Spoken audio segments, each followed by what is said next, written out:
রবীন্দ্র ভারতী বিশ্ববিদ্যালয়ের অধ্যাপকরা এবার প্রতিবাদ করছেন এবং সেখান থেকেই আওয়াজ উঠছে যে শিক্ষা নিয়ে রাজনীতি বন্ধ হোক।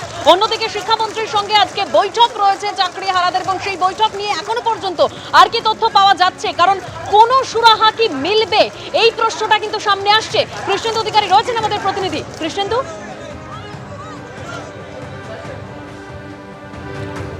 দেখো, বেলা ৩টের সময় আমরা যেখানে দাঁড়িয়ে আছি বিকাশ ভবনের 5th ফ্লোরে শিক্ষামন্ত্রী এসছেন, সেখানে বৈঠক হওয়ার কথা এবং সেখানে স্কুল সার্ভিস কমিশনের চেয়ারম্যানও উপস্থিত থাকবেন, কারণ স্কুল সার্ভিস কমিশন পরীক্ষা নিয়ামক সংস্থা এবং যে দুটো কারণে আজকে এত সমস্যা, এত প্রতিবাদ, চাকরিহারাদের এত যন্ত্রণা, তার প্রধান কারণ যদি হয় দুর্নীতি বা প্রাতিষ্ঠানিক দুর্নীতি, দ্বিতীয় কারণ হচ্ছে এই পরীক্ষা নিয়ামক সংস্থা স্কুল সার্ভিস কমিশন যোগ্যদের তালিকা স্পষ্টভাবে তথ্য দিয়ে আদালতের কাছে প্রকাশ করতে পারেনি এই কারণে।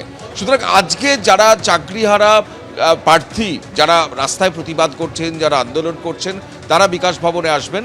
8 জন আসার কথা, কিন্তু তারা চাইছেন 13 জন আসতে। আপাতত 13 জনের নামের তালিকা তৈরি হয়েছে এবং তাদের মধ্যে মুখ্যমন্ত্রী যেদিন বৈঠক করেন নেতাজি ইন্ডোর স্টেডিয়ামে, মঞ্চে যারা ছিলেন তাদের মধ্যেও 3-4 জন আছেন, আজকের বৈঠকে হাজির থাকবেন এবং তাদের মূল দাবি হচ্ছে এই যে ওএমআর সিট, যে ওএমআর সিট নিয়ে এত গণ্ডগোল, যে শূন্য ওএমআর সিট থেকে 53 করা হয়েছে, সেই ওএমআর সিটের মিরর ইমেজ প্রকাশ করতে হবে এবং স্কুল সার্ভিস কমিশন যেটা প্রকাশ করতে পারেনি, যে যোগ্যতার যারা দাবিদার, সেই যোগ্যতার দাবিদারের তালিকা তথ্য দিয়ে প্রকাশ করতে পারেনি বলেই এত সমস্যা, সেইটা প্রকাশ করতে হবে এবং অবিলম্বে তাদের আশু সমস্যার সমাধান করতে হবে।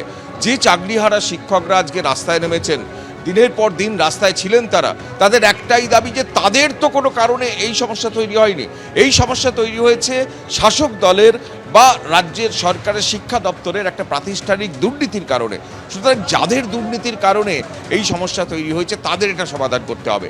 তুমি জানো, মুখ্যমন্ত্রী বলেছেন চাকরি কোনোভাবে যাবে না, মুখ্যমন্ত্রী বলেছেন স্কুলে ফিরতে, কিন্তু এখনো পর্যন্ত তা নিয়ে জটিলতা আছে। অনেকে স্কুলে ফিরছেন, অনেকে স্কুলে ফিরছেন না, অনেকে বেতন পাবেন কি না এটা নিয়ে একটা দ্বন্দ্ব তৈরি হয়েছে। পোর্টাল বন্ধ হয়েছে বেতনের, সেই পোর্টাল আবার খুলেছে, তাতে নাম যেমন যোগ্যদের আছে অযোগ্যদেরও আছে, একাধিক দ্বন্দ্ব, একাধিক প্রশ্ন তৈরি হয়েছে। সেই প্রশ্নের জট কিভাবে কাটবে, আদৌ কি কাটবে এই 1 ঘন্টা 1.5 ঘন্টার বৈঠকে?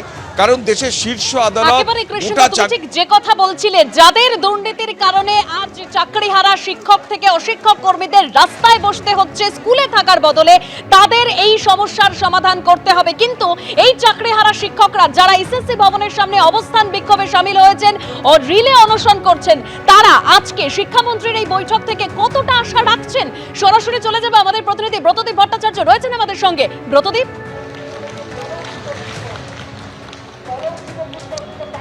দেখো, কিছুক্ষণ আগেও আমরা এই চাকরিহারা শিক্ষক শিক্ষিকাদের সঙ্গে কথা বলেছিলাম। তাদের মধ্যে কেউ আশা রাখছেন, তাদের মধ্যে কেউ আবার একেবারেই আশা রাখছেন না যে আজকের এই বৈঠক থেকে কোনো সমাধান সূত্র বেরোতে পারে। কিন্তু তাদের একটাই দাবি যে তাদের এই চাকরির ব্যবস্থা রাজ্য সরকার আর এসএসসিকেই করতে হবে, কারণ তাদের যেটা স্পষ্ট অভিযোগ, তারাই সমস্যায় পড়েছেন, তারাই চাকরি হারিয়েছেন এই এসএসসির জন্য কিংবা রাজ্য সরকারের যে ডিপার্টমেন্টের ধরুন এই দুর্নীতি হয়েছে তাদের জন্য।